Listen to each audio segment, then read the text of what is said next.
Pag open mo ng GCash, accessibility service detected na naman, nakaka-frustrate diba? Akala mo okay na, sinunod mo na lahat, tapos bumalik ulit. So ngayon, hindi na tayo magti-temporary fix. Ayusin natin yung tunay na dahilan kung bakit pa ulit-ulit siyang bumabalik. Kung hindi gumana ang part 1 at part 2, ito na ang advanced fix. At may isang setting dito na kadalasan hindi ginagawa. Pero iyon ang pinakaugat ng problema. Huwag lalaktawan, sabayan mo ako hanggang dulo. Step 1. Punta sa settings, scroll lang, hanapin ang accessibility.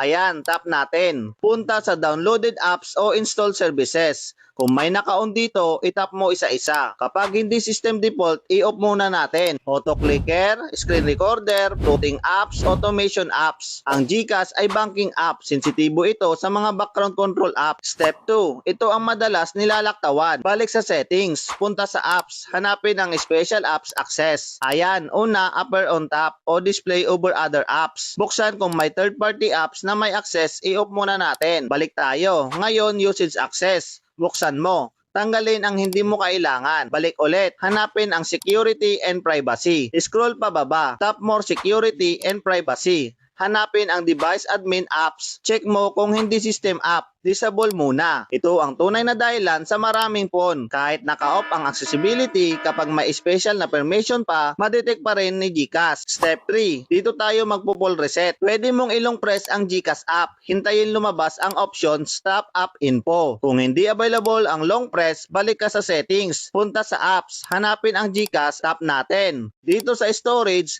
clear cache muna. Ngayon, bago mo pindutin ang clear data, paalala lang po, magla-log out ka pero safe ito. Hindi mawawala ang pera mo. Hindi mabubura ang account mo. Up-reset lang ito. Okay, clear data natin. Confirm. Pagkatapos nito, huwag mo munang buksan agad ang GCash. May isa pang pinaka-importanting step. Step 4. Restart mo ang phone mo. Hindi ito pwedeng i-skip. Maraming nagkakamali dito kaya bumabalik ang error. Restart ang maglilinis ng background services at magre-reset ng system memory. Step 5. Pagkabukas, diretso tayo sa GCash. Open natin. Mag-login ulit. Ngayon, obserbahan mo. Kung tama ang ginawa mo, hindi na dapat lalabas ang accessibility detected. Dapat gumagana na siya. Kung bumalik pa rin, dalawa lang ang ibig sabihin. May auto start up pa o may background permission conflict. Dito napapasok ang settings na depende sa brand ng Android device mo. Magkakaiba sila, kaya comment mo ang phone model mo at Android version. Gagawan kita ng eksaktong guide. Kung gumana sa'yo, comment mo fix para makita ng iba na gumagana talaga.